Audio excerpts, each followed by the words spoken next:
d'être venus à cette 11e édition de la soirée Doc Finance IT Finance. Donc on est en présence ce soir de 2 experts de l'IT Finance qui vont pouvoir vous exposer un certain nombre de principes et des évolutions du monde de l'IT Finance. Donc on va commencer par une présentation bien sûr de leur parcours et de leurs entreprises, une définition aussi en globalité de l'IT Finance. Et puis ensuite, quelle est l'évolution finalement de ce monde et de ce secteur de l'IT Finance, et finir par un sujet qui va vous intéresser, autrement dit les compétences qu'il faut avoir selon eux, et vous aussi, pour intégrer ce monde. Donc il y aura 30 minutes de présentation et à la fin 15 minutes où vous pourrez leur poser toutes vos questions. Voilà. Bonsoir à tous. Donc, je m'appelle Anne Vu. Je travaille chez Kinsight Capital. Kinsight Capital est un fonds européen, un des leaders de l'investissement dans la santé et dans la tech. Et par tech, on entend à la fois, on va dire, des ESN, avec une différenciation ou une expertise, ainsi que des éditeurs de logiciels, qui soient basés en France ou à l'international. En termes de parcours, j'ai passé les 10 dernières années dans les services financiers, d'abord au BCG, en conseil en stratégie, puis plus récemment dans différents fonds d'investissement, et notamment 5 ans au sein d'un fonds d'investissement spécialisé dans les services financiers, à accompagner donc des acteurs du numérique. Donc je suis très heureuse de vous rencontrer ce soir. Bonjour à toutes et à tous, donc Frédéric Marchand. Donc, je suis 25 ans d'expérience dans la transformation numérique des entreprises, travaillé pour des grosses ESN, acteurs du numérique, et beaucoup travaillé dans le monde de la finance, que ce soit dans des mutuelles, comme les mutuelles Northez, ou dans des grandes banques. Et puis, il y a un peu moins de 4 ans, on a confondé avec 4 autres personnes une entreprise qui s'appelle Digital for Better. L'idée, c'était de créer un acteur du numérique dans l'économie sociale et solidaire et aider les grands groupes à se transformer. Et on est éditeur d'une solution SaaS qui s'appelle Frugger, qui fait de la mesure et du pilotage ESG du numérique. Voilà. Donc on travaille avec les grandes banques, les gros assureurs ou des asset managers et autres pour les aider à appréhender leur empreinte numérique et à l'améliorer. Et puis diffuser une manière de concevoir, développer différemment, donc introduire une notion d'éco-conception. L'idée étant évidemment d'améliorer l'empreinte du numérique tant d'un point de vue environnemental que social. Voilà, on est une toute petite start-up, petite fintech, et on est que 55 entre Rennes, Nantes et Paris dans le Triangle d'Or, et on s'amuse bien. Merci à tous les deux pour votre présentation. Du coup, là, on peut passer sur, selon vous, quelle est la définition de l'IT Finance? Quelle est pour vous la vision de l'évolution du paysage financier avec les fintech, les assurtech, etc. Alors, déjà, la bonne nouvelle, c'est que dans la finance, il y a énormément d'IT, parce que finalement, un acteur de la finance, c'est gérer de la data. C'est son cœur de métier. Et donc, quand vous voyez les budgets en fait, qui sont alloués par les différents acteurs de la finance sur l'IT, c'est assez énorme. Et ça ne va pas aller en baissant. Aujourd'hui, les plus gros donneurs d'ordre, ça reste quand même les gros banques assureurs qui tirent le marché et qui vont travailler à la fois sur leur IC Legacy, que ce soit sur leur système d'information, de distribution, etc., et différents systèmes. Puis il y a de plus en plus de fintech, en effet, qui sont dans plein de domaines, que ce soit dans le paiement, on va retrouver beaucoup de choses, que ce soit des purs acteurs de la distribution, que ce soit des assurtech, qui sont généralement pas des vrais assureurs, qui sont plutôt une forme de distribution différente, voilà, tout en ligne, avec des parcours améliorés, que ce soit dans la RegTech, voilà, tout ce qui est réglementaire. Donc on va retrouver comme ça dans énormément de plus en plus de startups qui s'est énormément développées d'ailleurs dans les dernières années et qui aident un peu à accélérer, je dirais, la transformation, innovation et la déréglementation du marché. Aujourd'hui, vous pouvez être producteur et distributeur et ainsi de suite, et avec un monde de plus en plus complexe, mais qui permet aussi d'ouvrir le champ des possibles à tous les acteurs sur ces sujets. L'événement, c'est IT et finance. Donc, je vais le faire en 2 parties, l'IT et ensuite la finance. L'IT, c'est un métier en expansion, donc vous êtes plutôt au bon endroit. Ça, c'est la bonne nouvelle de la soirée. La finance, en revanche, je dirais que c'est plutôt un secteur en transformation. Alors oui, c'est en croissance, ça croît avec la richesse des pays. Donc en France, ça croît lentement. Dans les pays émergents, un peu plus vite. A priori, vous êtes plutôt ici pour travailler en France. Donc c'est surtout un secteur en transformation. Et quand on pense... Donc si on prend les deux choses, qu'est-ce qui change dans l'IT et c'est quoi les implications dans le monde de la finance? Donc dans l'IT, parfois on appelle ça la tech, ça sonne mieux dans le monde de l'investissement. Bon, dans l'IT, premièrement, explosion du volume de données.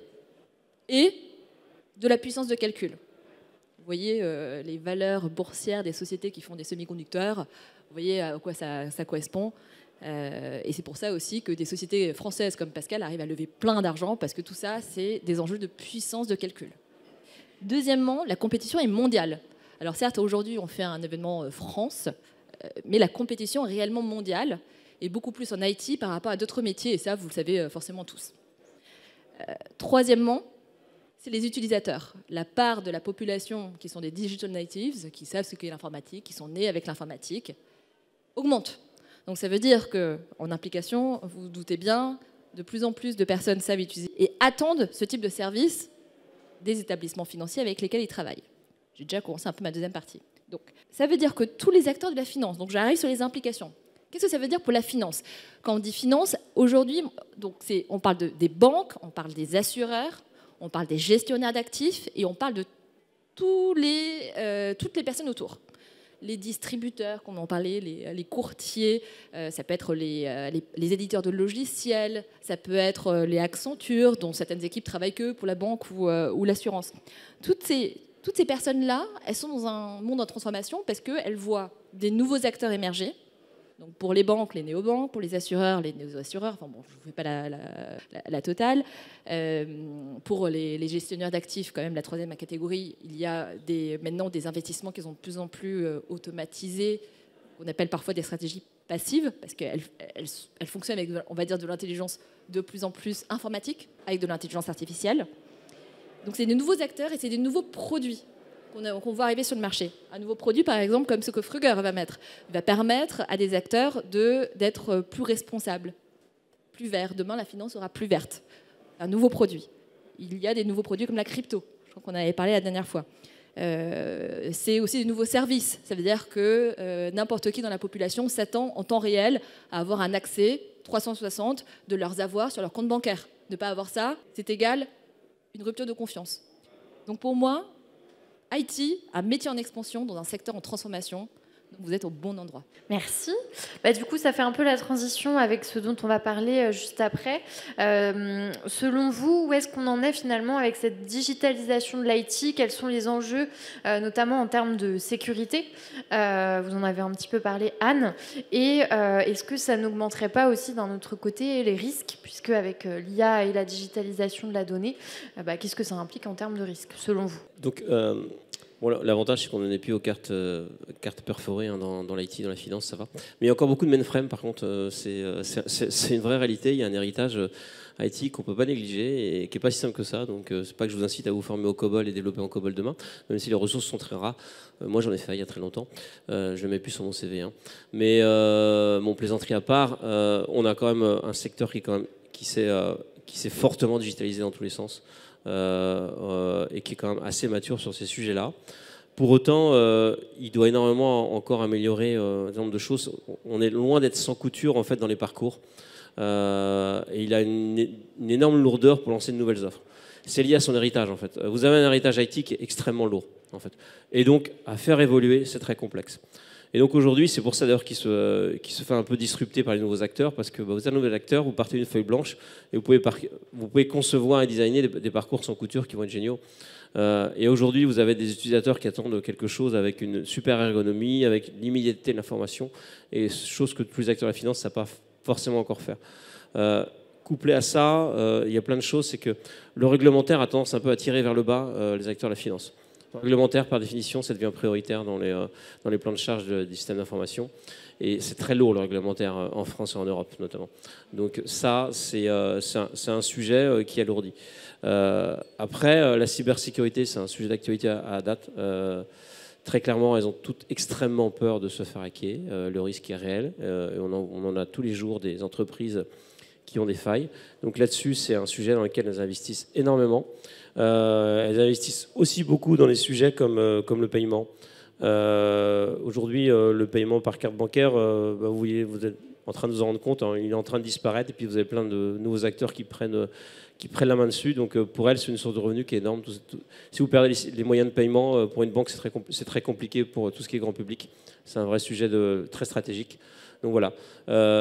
Et ensuite, les autres sujets qu'on va retrouver, on en a un peu parlé, mais c'est tout ce qui est ESG, donc tout ce qui est extra-financier, en fait, l'environnemental, le social, tout ce qui est notion de gouvernance, qui avec la loi européenne, les CSRD, oblige l'ensemble des acteurs à améliorer son empreinte extra-financière.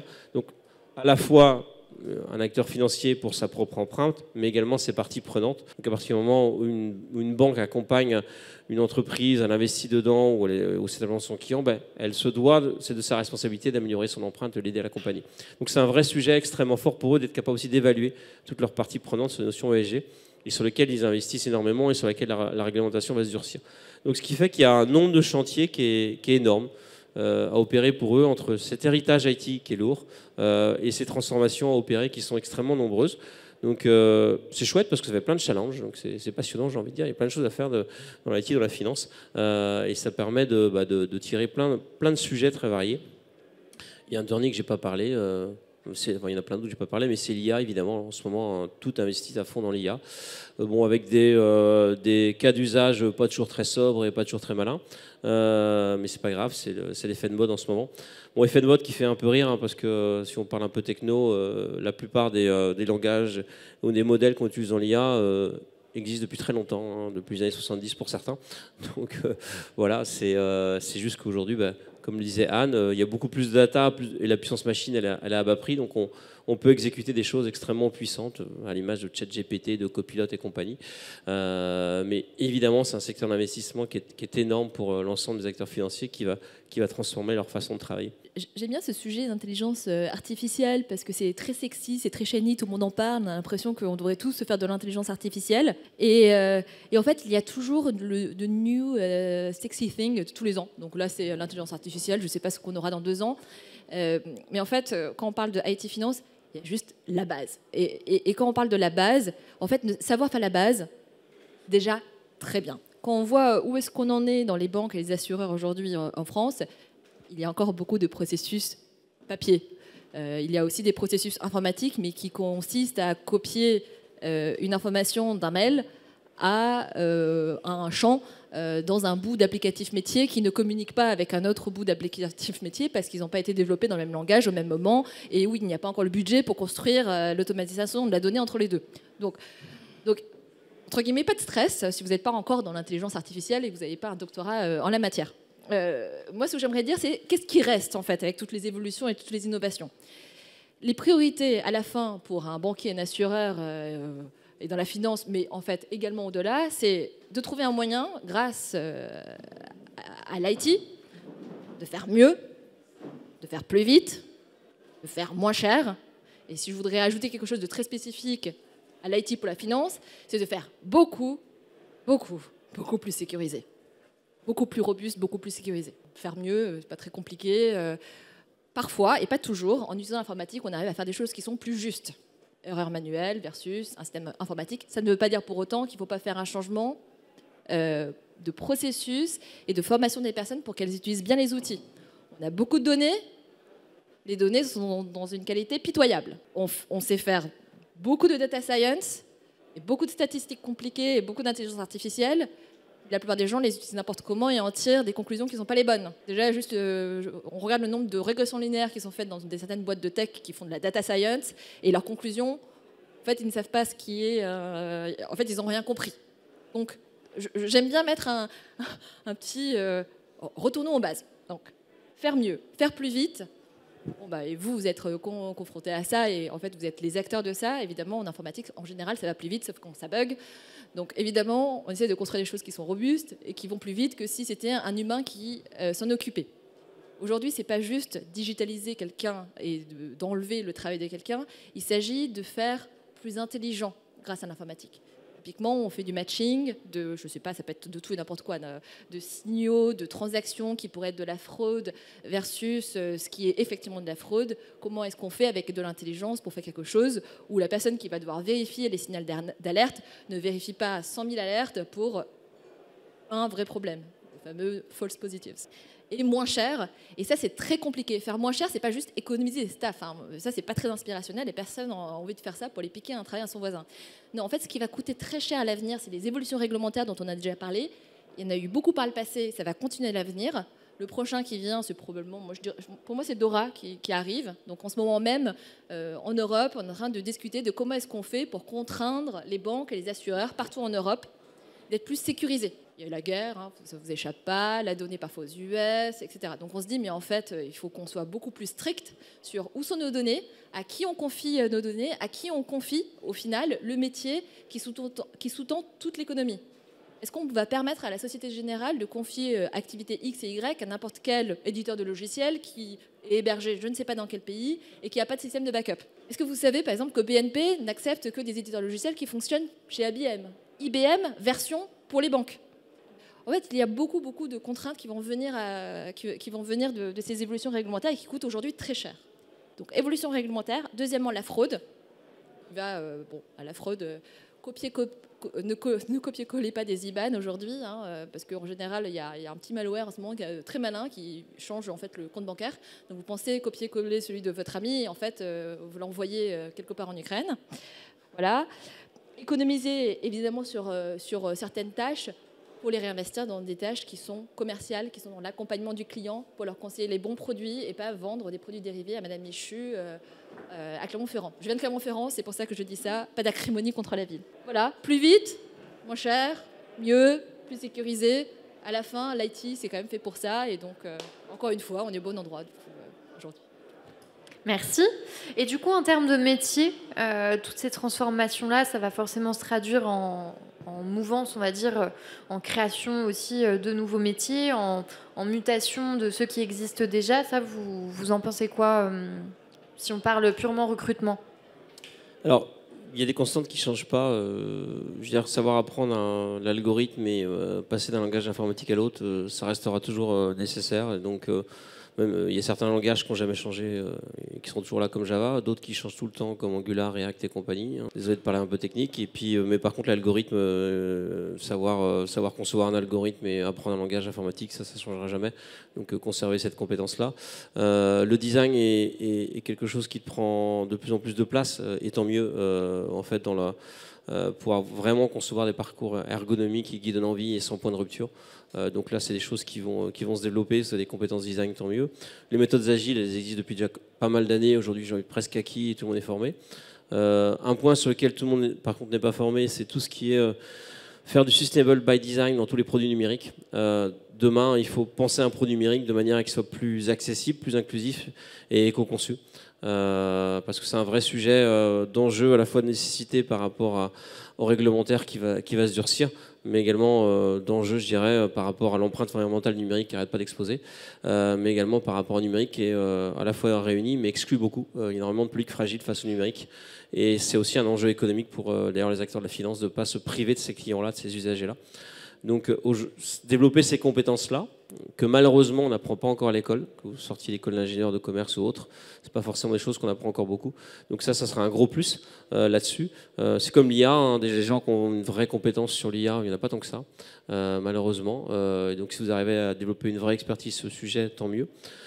Mais après, restez à vos basiques et ça sera le meilleur moyen. Et notamment, par exemple, un autre sujet très simple, mais c'est votre capacité à comprendre les enjeux de vos clients, des business owners, des métiers en fait. Si vous êtes capable de vous mettre à la place, ok, c'est quoi les enjeux, comme le citait Anne, dans le monde de la finance, et moi comment je peux servir ces enjeux en tant qu'expert consultant dans l'IT, ça déjà ça vous donne énormément de valeur. Ce sera le meilleur moyen d'être le plus performant par rapport à vos différents confrères. Donc là-dessus. L'avantage, c'est que l'IT, c'est quand même un domaine, généralement, on est assez curieux, on aime apprendre. On est un peu mindé comme des ingénieurs, la plupart. Hein. On nous a appris à apprendre, on n'a pas appris des choses, on nous a appris à apprendre. On nous a formaté comme ça. Et tant mieux, la plupart d'entre nous, on est un peu des éponges, et c'est ça qui est passionnant aussi dans notre job, c'est toujours essayer de comprendre un peu comment ça se passe. Donc continuez à être curieux là-dessus. Et vous enfermez pas, d'ailleurs, dans un domaine donné ou un framework. N'hésitez pas à changer, à aller chercher de nouveaux challenges. Ça tombe bien, là, vous pouvez aller chercher un nouveau job, un nouveau challenge. C'est le bon endroit, quelque part.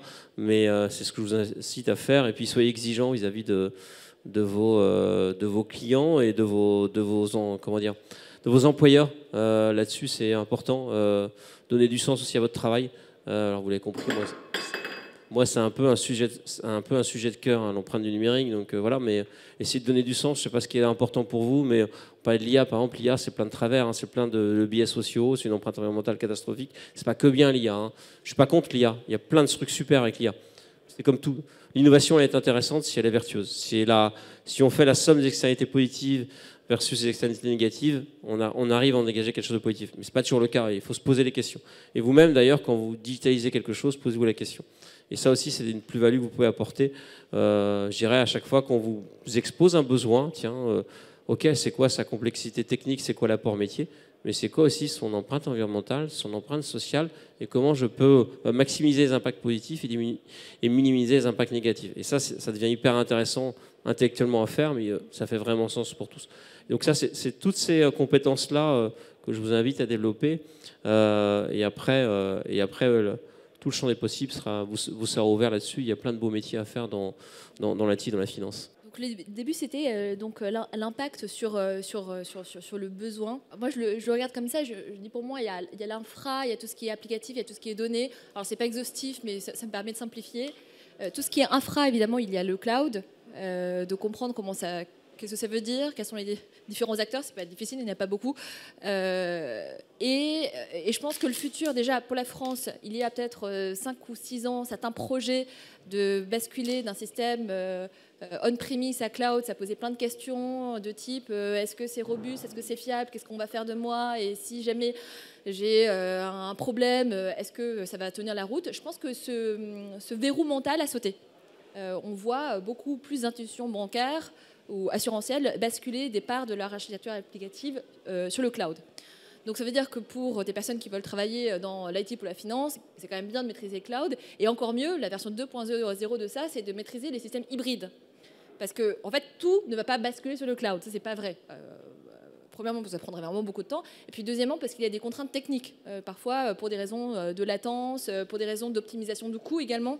Si c'est pour, par exemple, j'en sais rien, moi, stocker de la donnée qui est très lourde, qu'on n'a pas besoin d'avoir de façon absolument immédiate, en fait, parfois, ça vaut le coup de le mettre plutôt on-premise, par exemple. Donc, en fait, de pouvoir réfléchir hybride, pour moi, dans l'infra, ça sera vraiment un plus. Pour la partie applicative, mais je ne vais pas répéter parce que pour le coup, pour l'applicatif, c'est vraiment ne pas vous enfermer dans un code, dans un framework, dans quelque chose qui pourrait être obsolète à un autre moment. Donc varier, bouger d'entreprise ou au sein d'une structure pour être exposé à différents langages et ne pas être enfermé dans aucun, et de continuer à entretenir votre cerveau dans l'apprentissage de nouveaux frameworks. Et dernièrement, pour la donnée c'est très large parce qu'on dit la data. En fait, ça vient de comment on stocke la donnée de telle sorte qu'elle soit de bonne qualité, donc en entrée idéalement, qu'elle soit bien stockée de façon bien hiérarchisée, de telle sorte que plus tard on puisse facilement requêter sans attendre d'appuyer sur un bouton et d'attendre des plombes et qu'à la fin ça bug et qu'on n'a rien. Voilà, comment la requêter. Et c'est comment faire de cette source d'or de la donnée quelque chose qui peut aider les gens du métier à piloter leur business, à savoir en temps réel leur taux de conversion de sales de ce qu'ils vendent un produit d'assurance pour les chats. Bon, si vous voulez faire ça, c'est-à-dire qu'il faut avoir une requête dans la base de données. Et donc, c'est pas seulement un travail, on va dire, purement informatique, c'est beaucoup de compétences différentes. Il y a des ingénieurs, des personnes qui créent qui vont coder les systèmes permettant d'extraire les bonnes données. Il y a des business analysts qui vont dire ce qu'il faut sortir pour que ça ait du sens. Donc, c'est tout un ensemble, c'est toute une chaîne de valeur d'acteurs qui, au total, correspondent à ce qu'on appelle les métiers de la donnée. Je pense que dans ça, je rejoins également Frédéric, c'est quel est le besoin métier à la fin.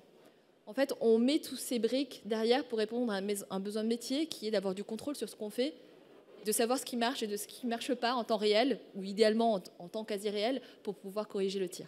Merci à tous. Je pense qu'on peut les applaudir pour leur participation. Merci beaucoup. Et puis, je vous laisse du coup retourner à la soirée, au cocktail et aux recruteurs. Merci à tous.